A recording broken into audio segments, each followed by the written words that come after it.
Hey everybody, welcome to my fall 2019 newsletter. I can't believe this year is flying by as fast as it is. I say that every time, I feel like, but it's the truth. I feel like every time I wake up, it's like, time for a new newsletter. It's been 3 months.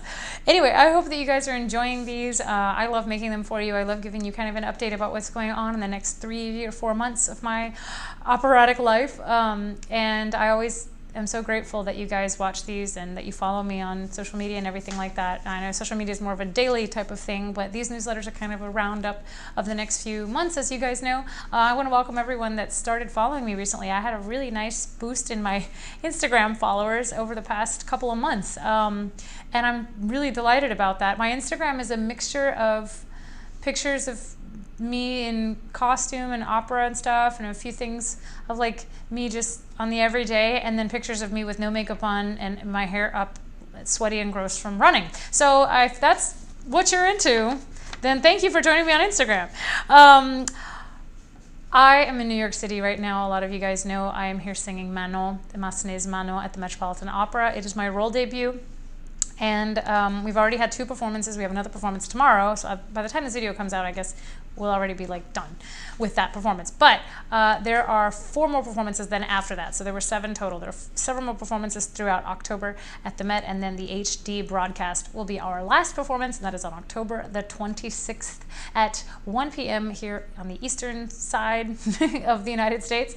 But it will be broadcast live in cinemas worldwide. And if you can make it to that, it would be amazing because it is such a fun production. It is an incredibly difficult opera to sing for all of the leading roles, even for the smaller roles. It's really difficult music, and we're all having a wonderful time together. I really love singing with my colleagues, with Michael Fabiano, who we've never sung together before. This is our first gig together, if you will, other than, you know, we've covered when we were younger, but this is our first gig together, and we're friends and everything. So it's been a wonderful journey for me at the Met to kind of break out into a much bigger role than I've ever sung at the Met, and I'm very grateful for that. So thank you all for your support on that.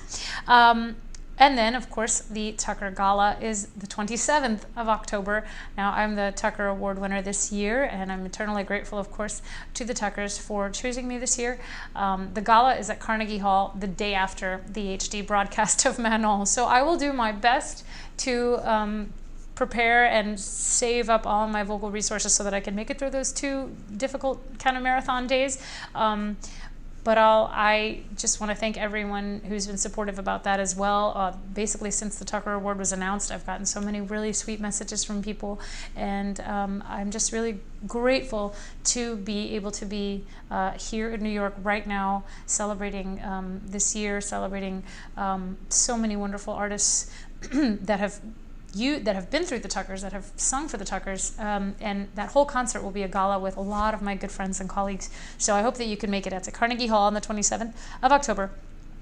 In between performances of Manon, there's actually like a 10-day break, and I'm going to be going down to Rio de Janeiro to make my debut in South America in a concert. Now, I've never been to Brazil, obviously. I've never been to South America at all, and I've always wanted to go. So this is going to be a solo concert there on October the 13th for the Grandes Vozes series. So if you are in Rio de Janeiro, hello to all my Brazilian friends. I can't wait to be there. I'm very much looking forward to that, spending some time there. I'll be giving a little masterclass and everything there also when I'm there. So then I come back up here, do the Tucker Gala, I do Manon and the Tucker Gala, and then I have a small break. I'm going to Disney World for my vacation this year because I haven't been to Disney World in years. It's my favorite place on earth. It is the most magical place on earth. I love it, and I'm going to be running 2 races there, a 10K and a half marathon. The half marathon is the same race. That was the first race I ever did, ever. My first race is a half marathon. Yeah, first race that we ever did years ago. And this is that was in 2012, I want to say, or 2011? 2011, you guys, and it's 2019, and I'm going to be reprising that race at Disney World, God willing. I've been training for it. Yesterday, I actually ran a 15K. I'm super proud of myself. I'm almost there. It's very hard to train for long distances when I'm singing as much as I am, but it's super rewarding. You guys know I love running. You guys know I love distance running. I haven't done a long-ish race in a while. So this is going to be my first race in a while, and I'm really looking forward to it. That's in Disney. But that's my vacation. That's not my work. On November the 13th, I will be singing a recital in my hometown of New Orleans, Louisiana at Dixon Hall at Tulane University. If you're around, or if you're one of my New Orleans or Louisiana friends or family, I hope that you guys can come out and see that. I'm very much looking forward to it. Michael Borowitz will be playing the piano for me. But after that, I'm going to go up to Washington, D.C. for two really exciting things. One of them is Divas and Donuts. If you guys have heard of this, Betsy Bishop, it's a really, really wonderful mezzo, and has an institute up in Washington, D.C. called the Potomac Vocal Institute. And she invites a singer every year or so, whatever, to come and work with her young students. And this year she invited me to do the Divas and Donuts thing, which is kind of a sit around the table, break the ice, you know, live chat about work, and then do a small master class. It is open to the public if you guys can make it. That's in Washington, D.C. at the Potomac Vocal Institute on November the 16th. There's details about that, of course, on my website, and I'm sure on their website as well.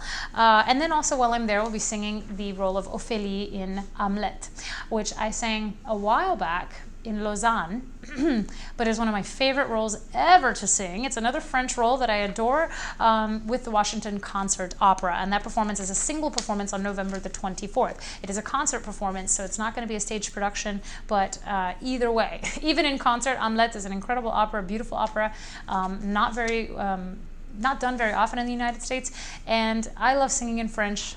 Manon is a dream. It's difficult, but it's a dream. And Ophélie is very similar. They're both beautiful French roles that I really love singing.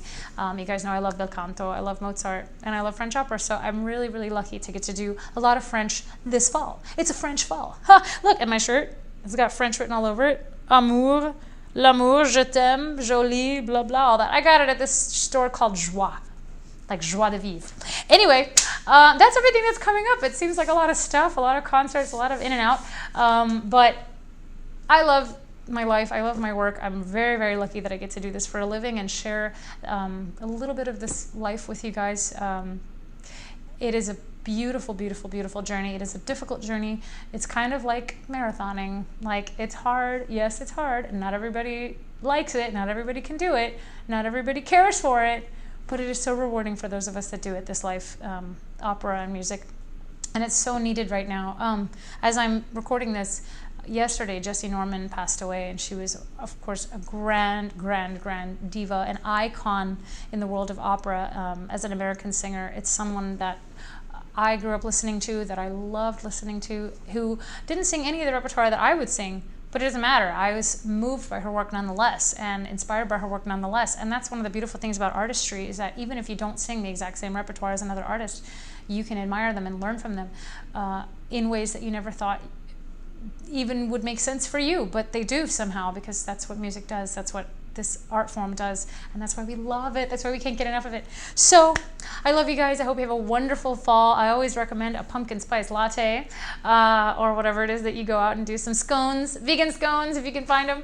Okay, have a wonderful fall, and I will talk to you guys in my next newsletter. See you soon. Bye.